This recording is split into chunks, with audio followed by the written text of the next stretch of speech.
అయితే మీరు ఎన్నికలకి కొద్ది సమయం ముందే రాజకీయాల్లోకి రావడం, అలాగే మీ టికెట్ కన్ఫర్మ్ కావడం జరిగింది. సో, ఈ ప్రచారంలో ఎటువంటి హామీలతో ముందుకెళ్లారు? ప్రచారానికి వెళ్ళినప్పుడు మనం హామీలు ఇవ్వక్కర్లేదు, వాళ్ళే అడిగేవారు. మాకు మీరు రోడ్డు వేస్తారా, రోడ్లు వేసేటట్లయితేనే మీకు ఓటేస్తాం. అదేవిధంగా త్రాగునీటి సమస్య ఉంది, త్రాగునీటి సమస్యకి మీరు సమస్యను పరిష్కరిస్తేనే మీకు ఓట్లు వేస్తాం.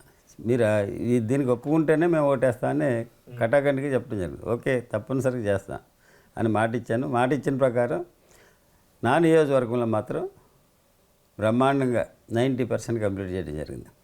రోడ్లు ఎక్కడో మారుమూల కొద్ది ప్లేసులు తప్పించి ఇంకెక్కడా కూడా అసలు ప్రాబ్లం లేకుండా చేయడం జరిగింది. సో, నియోజకవర్గంలో రహదారులన్నీ బాగానే ఉన్నాయండి. అయితే మీరు ఎన్నికల్లో మీకు టికెట్ అనౌన్స్ చేసిన టైంలో మొత్తం రాష్ట్రం మొత్తం పి గన్నవరం వైపే దృష్టి పెట్టింది. అంటే మహాసేన్ రాజేష్ ఇక్కడి పోటీ చేస్తారని చెప్పడం, ఆయనకి అనౌన్స్ చేయడం, టికెట్ కూడా ఇవ్వడం, మళ్ళీ కొన్ని కాంట్రవర్సీలు జరిగి ఆయన టికెట్ తీసుకుని మళ్ళీ మీకు ఇవ్వడం, అటేమో తెలుగుదేశం పార్టీ నాయకులు జనసేనకి సపోర్ట్ చేస్తారా, సపోర్ట్ చేయరా అని ఒక గందరగోళం నిలబడింది. సో, ఆ టైంలో మీకేమనిపించింది?